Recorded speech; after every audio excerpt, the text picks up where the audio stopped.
So the preface for the shiur is last week was a bit dry and halachic and complex. And then I was thinking about it afterwards in the shower, which I'm not convinced you're supposed to be doing.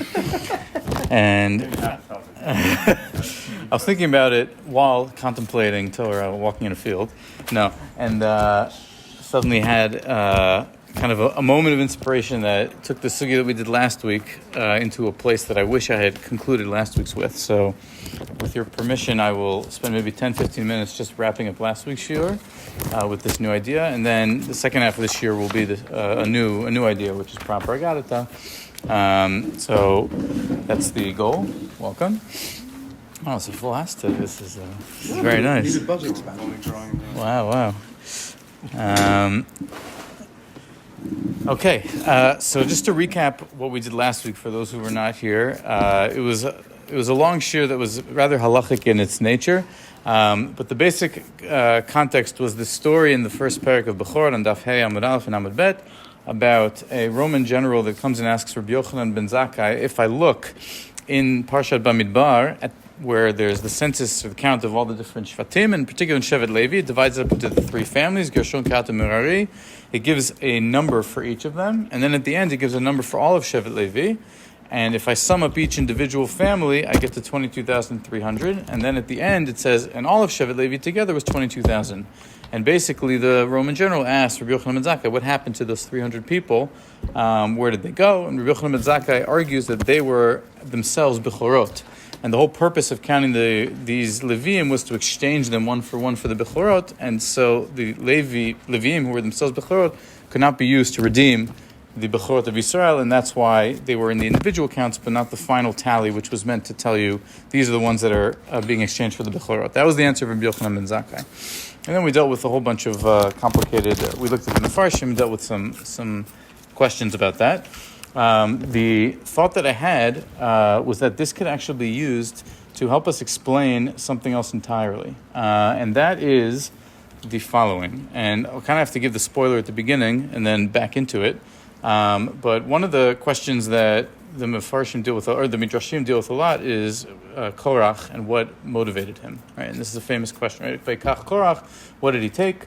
Why was he so upset? Why did he feel the need to rebel? And there's a few different traditions in the Midrash about what was really motivating Korach. Of course, aside from the fact that we're not told really explicitly, the problem is that his claim on the surface doesn't necessarily seem too bad. Is that really so terrible? It's obvious from the end of the story that he was wrong and there was some ulterior motive, but it's not really clear what it is. So I want to quickly learn maybe 2 or 3 midrashim of what Korach was really trying to do, or what he did that was so bad, and then maybe use what we learned last week to provide a completely different take on it. So if we look at the Yalkut Shimoni in the third source there, the Yalkut Shimoni in Remez Taf Shin Nun says as follows. Okay, Maaseh, what happened? Kines aleim kol kahal. Okay, so Korach gathered everybody together. Shinemar vaykel aleim Korach et kol ha'edah. Hitchilo mar lifneim divrei leitzanut. He began to say absurdities. Amar lahen, he told the kahal, Almana achat hayta b'shchunati. There was a widow in my area. V'yima shtei na'arot, yetomot, and she had 2 young daughters who were widowed, who didn't have a father. V'aya la sadeh achat, she had 1 field. Ba'at lachrosh, amar la Moshe, lo tachrosh b'shor v'chamor yachtav. So she's very poor, she has 1 field, she wants to plow the field. Moshe says to her, make sure not to use shor v'chamor, because that's kilaim. Right? Bad lizura, she came to plant. Amar la sadchal tezor kilaim. And he said to her, you can't plant kilaim. Bad litzor, she came to harvest the field. V'lasot ariman, to make a stack of produce. Amar, Moshe said to her, anichu leket shicha upeah, leave over the sections for the poor. Badla sod goren, she came to do a wine press. Amar latznit truma u'maser rishon u'maser sheni. And you have to give all of these various things. Okay, so it's dika aleh at the divinat dalo. So she did that. Maasa. So what did she do? Amda u'machrat hasadeh. She went and sold the field. She said, "There's too many obligations here. I can't win." She went and sold her field. V'chash tek vasot kedei l'lbosh gizotehen le'anot miperotehen. So she, with the funds that she got from the field that she sold, she went and bought 2 sheep, in order to wear their wool and to gain, to benefit from their offspring. Kevan she'aldu, and when the sheep gave birth, ba'aron v'amar latznili et Bechorot, give me the firstborn of the sheep, right? Because the firstborn of each kosher animal has to go to the Kohen. Shekach amar li HaKadosh Baruch Hu, kol ha'bechor asher yivaled v'gomer. Right? And notice what Korach is doing here. He's saying Aaron said, Hashem said to me, every firstborn animal should be makdish to me. In other words, Korach is here even. He's not just in general talking about how all the gifts go to Moshe and Aaron, but he's even perhaps insinuating that Aaron is inventing a story in order to gain the produce from the people. Amar li HaKadosh Baruch Hu. Maybe that's being said truthfully, maybe not. So this almanah gave him the firstborn animals. The time came to shear the sheep. She sheared them. Also, that goes to the Kohen. She said, I don't have the strength anymore to stand against this man. So she said, I'll just shecht them and eat them. She shechted them. Great, now I get 24 different gifts from the animal, right? Because now it's been shechted. That's what Aaron said to her. Even after I've shechted the animal, I can't escape this guy. I can't escape Aaron. So she said, and she said, I'm going to just be mafkir this, right? Like I want to get no benefit from this at all. Amarla, great, kulo shili. Now I get the whole thing. Shikach amar kadosh baruch hu kol cherem b'Yisrael l'chayeh, because the Kohanim get all the cherem. Natal ve'alachlo. He took it and he left. Ve'enicha bocha hi im shtei bnotah. He left her crying with her children. Don't do that, okay? Basically, he comes and he makes life miserable for this particular widow, and he pins it on a Kadosh Baruch Hu. Okay, so Korach, this is the Yalkut Shimon saying what Korach really did wrong. He came and he told this whole story about how Aaron is I would argue, making something up in order to take advantage of the common people and make himself wealthier. Right? That's ultimately what Korach was arguing. Another tradition, which is more, I think, in line with where I'm going with this, is the Tanchumei Yilamdenu, which says as follows: Amar Korach, what bothered him? Arba'a achim hayu achei Abba. Shenamar uvnei Kehat Amram Yitzhar Chevron Uziel. Okay, so Kehat, who was the son of Levi, had 4 children. Amram, Yitzhar, Chevron, Uziel were the 4 children of Kehat. Okay, Amram Bechor. Amram was the oldest. Zacha, Aaron, Uvanav, L'Kuna, Moshe, Achiv, L'Machut. So Amram, we know, had Moshe and Aaron. They each got, Aaron became Kohen Gadol, Moshe became the king. They each got Gedula. Okay, so Mira Ui Litol Tashnia. Who should be the next in line to get any sort of honor or greatness? Lo Hasheni. Shouldn't it be the firstborn son of the second child, right? If I have Amram, Yitzhar, Chevron, Uziel, so Amram, his 2 sons got stuff. Now Yitzhar's son should get something.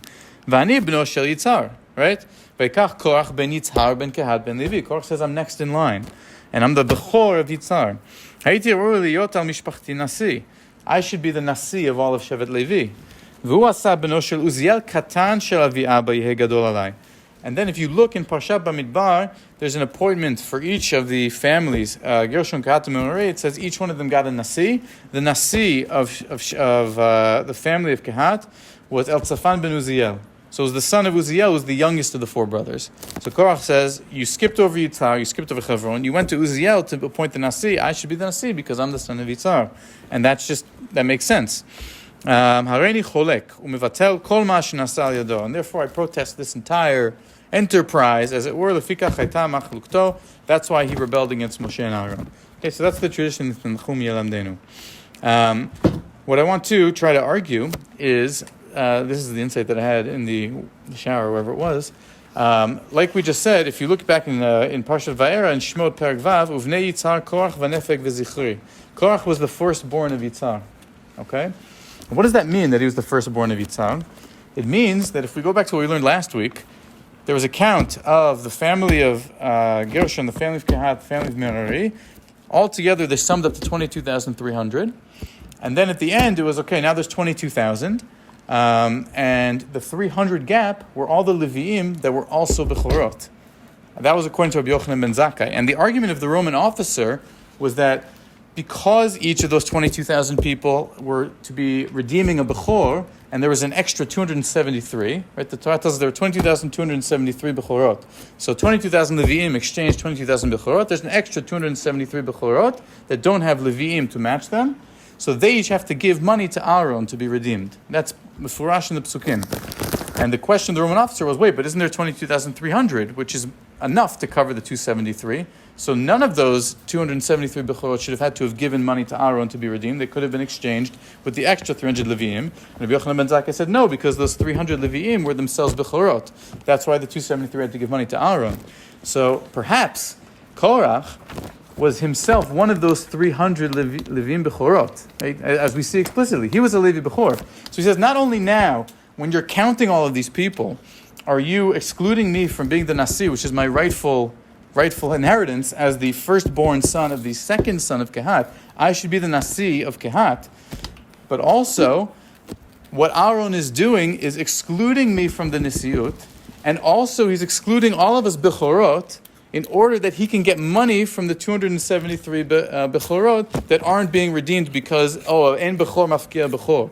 And so Korach himself is perhaps saying, I'm the one who I should be able to redeem one of those Bechorot, but Aaron is excluding me and instead taking the money for himself. I should be, along with my 273 or 300 brethren, have been used, and instead Aaron is getting the money. So perhaps that's kind of another possibility for what got Korach riled up, because it ties to his being appointed as a Nasi, which is what we learned in the Tanchumei Yilandenu, but it also ties to what was learned in the Yalkut Shimoni, where Korach's essential taina is that Aaron is making up reasons to take money from Bnei Yisrael. And perhaps we can combine those two midrashic sources together and read it back into what we learned last week, where Korach is saying, I'm one of those 300 Bechorot. Instead, Aaron took 5 Slaim for each of those 273, and he didn't use me and the rest of my brother in order to be mafkia those Bechorot. So that could tie it all together. Just very quickly, to conclude that point, perhaps we can also read the Gemara in Sanhedrin as a hint to this, although this is a bit of a stretch, I'll acknowledge that up front. The Gemara in Sanhedrin says, it says in Kohelet, Osher Shamur Leva'alav L'ra'ato, that wealth is kept by the owner of that wealth to his own detriment. Amar Reish Lakish Zel Shoshel Korach. This is talking about Korach's wealth. Vet Kol HaYikum Asher B'Ragleihem. The idea is Korach didn't do all of what he was wealthy himself, right? He wasn't doing it to be wealthy. He was doing it dafka. Amar Rabbi Elazar, Zeh mamono shel adam shema'amido al raglav. Amar Rabbi Levi, Mesui 300 פרדות לבנות היו מפתחות של בית גנזיו של קורח. That the storehouses of Korach were so massive that it required 300 white mules just to carry the keys to unlock all of the storehouses. V'chulu aklidi v'kilpi de gilda, and they were all made of leather and fancy materials. So this is just obviously. So the Mefarshim here say, what is 300 white mules? So Rashi said, Guzma 300 is just it's a hyperbole, but perhaps you can see in this a hint: 300 white mules, 300 Bechorot Leviim. That this is kind of an allusion to the idea that Korach is one of those 300, and that could perhaps be part of the idea that we developed earlier. So I hope that added some agadic flavor to what we did last week. Ad kan Bechorot Daf Hey. With that, we'll move over to Bechorot Daf Zayin Amud Bet and get into the next sugya. Bechorot here is talking about different halachot, which also are agadot, about how different animals mate, procreate, their gestation periods, all these questions that have to do with kashrut and defining the laws of kashrut. We'll see that there are rules that are laid out with certain exceptions in the Yaz of Chazal. We'll try to understand, number one, in other midrashim, certain ones are excluded or included, try to understand what the difference is. And number two, how does that jive with nature as we see it today, and what are the different approaches in terms of understanding the contradictions there? So the Gemara in Bechorot says as follows: Tana Rabbanan, Dag tameh mashritz, dag tahor metil betzim. So impure fish give live birth, and pure fish lay eggs. Kol hamolid menik v'kol hametil betzim elaket. Right? Anyone who gives birth live nurses, and anyone who does not, who has eggs, does not nurse, but goes to find food. Chutz me'atalef she'afal pi shemetil betzim menik, except for the bat, which is a mammal. So even though it lays eggs, it still nurses. Okay, adolfinin, parin v'ravin kivnei adam. I remember we learned about dolphinin. No, it's because it's mistranslated by mermaids. This is the. We talked about 2 weeks ago. This is the mistranslation. There's version that say this is mermaids. Mermaids. And that's why we had. That's why we read this tomorrow. Nachon. Right, you brought it up. Right, about the and the salamander. That's Rashi on this part of the Gemara says that. We're gonna read it. Rashi say? Not in this one. He's saying Rav Yudah, Amar Rav Yudah, Pnei Yama. Right, and Rashi says it's like a type of fish that's chetzi tzuras adam, chetzi tzuras dam. Right. That's where the thing mythic mermaids comes from. Okay, got it. Very nice. Okay, good. So the dolphins, they mate like people. What are dolphins? Mermaids, according to Rabbi Yehuda and the name Rashi in the name of Rabbi Yehuda. Okay, very good. Kol shebetzav mibachutz molid, v'chol shemibifnim matil betzim. Anyone whose testicles, any animal whose testicles are outside the body, external, gives live birth. The female of that species gives live birth, and anyone where the testicles are internal, the female lays eggs. Ini, is that true? V'amar Shmuel, avaz v'avaz bar kilaim ze bezeh. Didn't Shmuel say that I believe this is a regular goose and a wild goose are considered kilaim? They're considered different species. V'avinan b'may time, we asked, why is that the case? Amar Abai, zu bitzav mechutz v'ze bitzav mibifnim. That the difference between a wild goose and a domestic goose is that one has testicles outside, one has testicles inside. V'tavayim v'tila bitzim, but both of them lay eggs, which would contradict what we just said. Ela kol shezichrono b'bachutz molid u'mibifnim mitil bitzim. That anyone whose any animal's members outside the body gives birth, and anyone where it's inside lays eggs. Okay. Any animal that mates during the day gives birth during the day, mates at night gives birth at night. Anyone who mates either during the day or at night can give birth either during the day or at night. So what's an example of an animal that mates during the day and gives birth during the day? A rooster. That mates at night and gives birth at night? A bat. And anyone who's doing either during the day or at night and can give birth during the day or at night is a person, and any animal that is like a person. Like the mermaids. No, it's just interesting. I'm not. Say it by the other animals, by the other examples. It just says it by whatever. Yeah, it's true. I didn't check what Rashi or anyone says about that. I'm not sure what that means. It's good. Anyone know? No. What's that? It says that animals that mate, or creatures that mate during either during the day or at night, and also give birth either day or at night. An example is people and anything similar to people. Right. So what's similar? Yeah, I'm not sure what's being referred to. Yeah, Dolphins. I'm sure Rashi. It's anything that makes in day and night. No? Yeah, but then it does not. You're not adding anything by saying that too much. Check it out after. Yeah. Okay. Let's see very quickly if Rashi says something on it. I guess that really means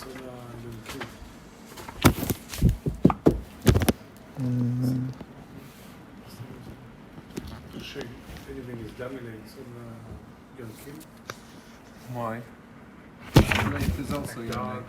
A bat is also yonic. A bat. But he said first, he said, except one of the left. Right. Everything else? So the dominating must be right here. We'll look for it after. I'm not Yeah. seeing it right now. Okay, so I'll find it after. Okay, and then this is the part that will concern us. Kol shetash misho v'iburo shaveh yoldim u'megadlin zeh mizeh. So anything that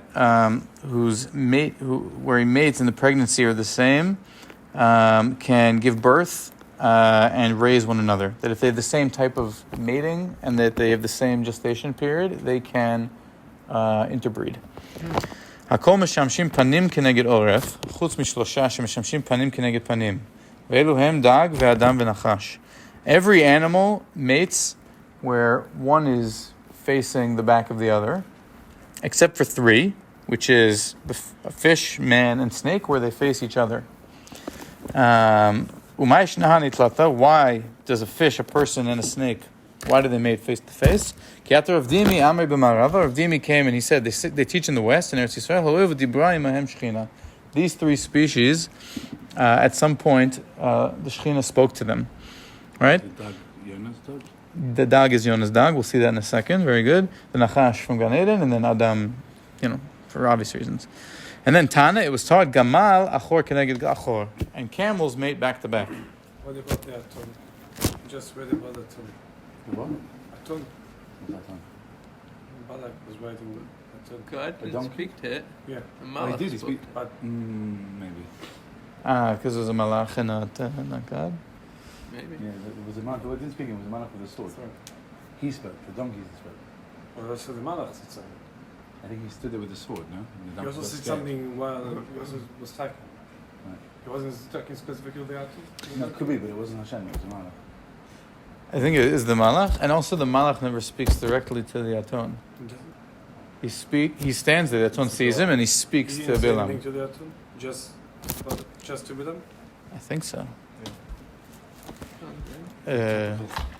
But I will grant you that he speaks to the fish, but it's not recorded what he says. Yeah. Just It the doesn't fish. say that he made this specific. This fish was made for Yonah, right? Is that what Yeah. it mentioned? I think maybe because it's more like he took the fish, he changed the fish. No, one second. It does say in Yonah. Doesn't it say that he commanded the fish to spit him out?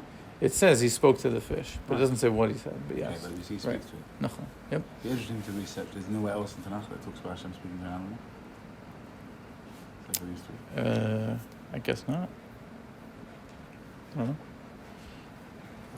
Good question. But yes, I would assume it's by the Aton because he never speaks. Even though the Aton saw the angel, Hashem didn't speak to the Aton directly. That would be my guess. That's a good question. Okay, Bereshit Rabbah. Notice the difference between Bereshit Rabbah and the Gemara and Bechorot. Bereshit Rabbah says, "Hakol meshamshim panim k'neged Oref." Every species mates face to back or to neck. Chus mishtayim she meshamshim achor k'neged achor, except for two which mate back to back. Gamal v'kelev. Okay, a camel and a dog. V'chutz mishlosha she meshamshim panim k'neged panim, and for three which do face to face. V'pnei shashchina dibra imahem ve'elohem adam nachash v'dab. Adam shneemar ule'adam amar ki shamata l'kol ishtecha. Okay, by man, it gives the first example of, the first man. Nachash, v'yom Hashem l'kim al nachash, also by Gan Eden, dag, and this is what we just mentioned, v'yom Hashem l'dag v'ayket Yonah. God spoke to the fish, it spit Yonah up onto the land. Okay, so it gives the sources for each of them, unlike the Gemara and Bechorot, and it also mentions for the back-to-back, it adds the kelev in addition to the gamal. So we'll get back to that in a minute. Very random what he chose for what he spoke to Adam. Well, okay. Elaborate. Yeah. No, I think there's things that's not the first thing that he said to him, and I guess that maybe it's relevant to what he said to the Nachash, but yeah, just in his punishment. I think it's more maybe he spoke to him when he was awake, not asleep, maybe. Speak to him before or another. Moshe Rabbeinu also spoke to him in Panama upon him. You can check, you have the Chumash. Who? Was it Moshe also did? You mean after? It's the first thing he said after he ate from the Eitz Hadat? But he actually, he was Like awake. in a No, prophecy he was or asleep, dream or maybe. whatever. It says that Moshe spoke to him also. Like Well, No, but I think Adam is everybody. Is all. doesn't humanity Hashem comes command in. Adam and say, "Mikol etz v'gan achot tochal"? Yeah, I think so. But it could be this is the first thing he said after he ate, when he's aware. I don't know. maybe But- switches. But my theory would be it's just because by the Nachash, Yeah. he's talking in the context of the curses. That's when the only time Hashem speaks directly to the Nachash. So ala derech, it'll quote that for Adam. Mm-hmm. Separate question. Yeah. It's like a bit of a what came first, the chicken or the egg. Like these things happened after Hashem created all the animals, right? So like. Right. So did fish? You're asking, did fish used to mate? Yeah, well, the Gemara face is to like, back the before- reason that these before things Yonah, mate this right? way is because Hashem spoke to them, and then we bring sources, but these animals and humans No, existed. but they're before. saying what they do now. They're Right. saying- So before Yeah, in Gan Eden, the Nachash mated differently, Before the and punishment. the fish. Yeah. I think the question's strongest on the fish because Gan Eden Melech, that was right. That was the first day of You can say it creation. was like Right. 10 But for the minutes. Adam fish- also could have been different when if it Yeah. wasn't really mating. They were connected originally, right? Who? Right. I'm saying the sin happened right away. Same day, yeah. So the same day, you can say, all right, they didn't mate yet, fine. But the fish happens well into history. Right. And after the Shekhinah spoke to the fish, now suddenly he mates. I think that's where the question's Right. strongest. So I think the way to understand that is you could say HaKadosh Baruch Hu knew It's destined to he was destined to speak to the fish, and that therefore it was always that way, or that it changed It's especially a good argument because it talks about Hashem making that fish from Sheshet Bereshit. right? Yeah, so it works nicely with that medrash. Exactly. I think also in Sheshet Bereshit, God does talk to the fish and he tells them, Pru'arvu milut yamim, or something like that. Ooh, Uh-huh. Commands sauce. Put out chumash quick. That's true. It's not direct. I don't think it's directed to the fish. Where's the JPS gone? That's true. But then why doesn't it bring that here? But that's That would be a much better sauce than you have all of them in Canadian. If they're all in Ganeden, the question's not really a question, right? But if you have the fish later in history, where's the Okay. GPS? Then that's what's asking. Or it could be the fact that they made in that way, and that the Shekhinah spoke to them, it shows something else about their whole existence. Good. Or Kaylee for. Right. Yeah. Right. I think that's really more the pshat here, which is that it's not that once God spoke to them, they started mating in a different way, but that shows something that's special about a fish somehow, or special about a snake, that they are ra'ui l'kabel pnei shechina, whatever that means. Maybe you saying specifically because of the way they make? Or are you saying it's just Meaning what David Moshe Separate to do with any of these two saying it's a sim and things. not a siva? Right, Yeah. exactly. That's a perfect way to put it. Yeah. We'll see. Basically, the spoiler for the next 5 minutes. Dogs don't mate back to back today.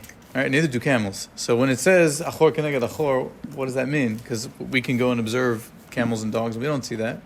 So we'll see the Mefarshim how they deal with that. But the arguments that we'll see for how they explain the difference between what the Gemara says here versus today, you could also perhaps argue in the opposite direction, going back to before the moment in time where Vayomer Hashem ladag vayket Yonah. Okay, good. Let's quickly do Bereshit Rabbah. Just it's a kind of a standalone midrash, but it's worth. I thought it was very interesting. It's specifically talking about Tana Gamal Achor K'neged Achor, right? Because what do we notice here? That the Gemara in Bechorot and Bereshit Rabbah, they say there's animals that mate back to back, the camel and maybe the dog, and then there's 3 types that mate face to face, and it gives an explanation for the face to face. Rav Dimi comes and says the face to face is because Ho'el v'dibra imam Shechina, but it doesn't feel the need to provide an explanation for why the camel and the dog mate back to back, which is different from everyone else. So why would you give an explanation for one and not the other? Okay, so if we look at Bereshit Rabbah, Perek Ayin Vav, it's talking about in Parshat Vayishlach when Yaakov sends a gift to Esav before meeting him. Vayalan sham b'alayla ahu vayikach min haba v'yado mincha le'Esav אחיו עזים 200 ותיישים 20 רכילים 200 ואלים 20 גמלים מניקות ובניהם 30 פרות 40 ופרים 10 אתנות 20 ואיות 10. He sends this massive gift of animals to Esav, right? So it says גמלים מניקות ובניהם 30, so 30 nursing camels and their children, ובנייהם 30. So the drasha here is not 30 nursing camels and their sons, but 30 nursing camels and those who build, the builders, which I think it means the husband camels. Okay, so not the sons, but the 30 nursing camels and their husbands. Husbands in the mates. Okay,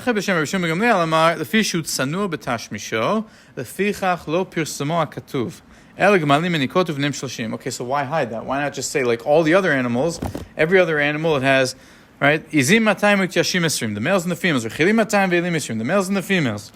Parot 40 v'ufarim 10, the males and the females. Atanot 20 v'ayam 10. Every single one of these animals, it has the males and the females. And in the gemalim, it has the moms and the kids. It doesn't make sense. So he says, no, it really is the males and the females.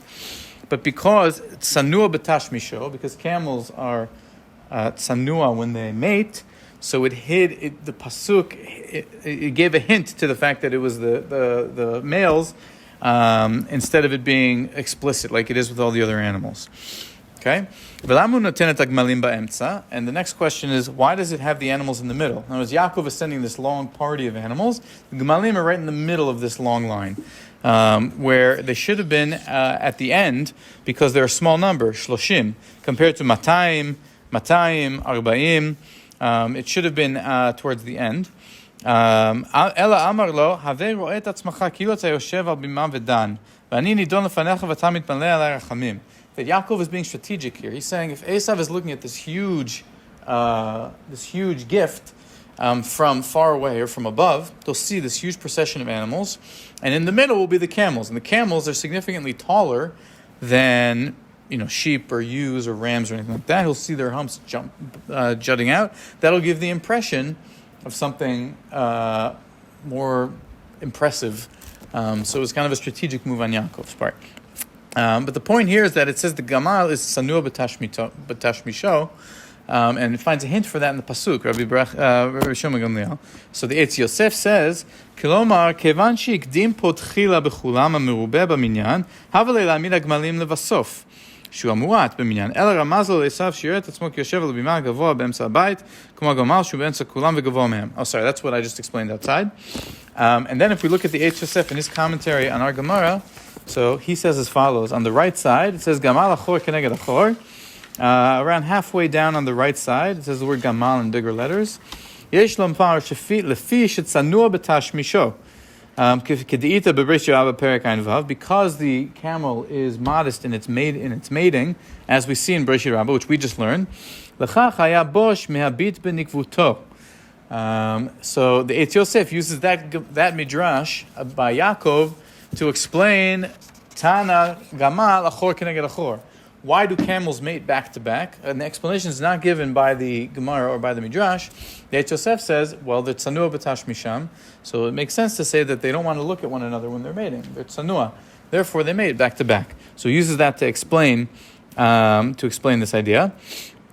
And then he says, Ubebereshit Rabbah perka kama ita bet meshamshim achor k'neged achor gamal v'kelev.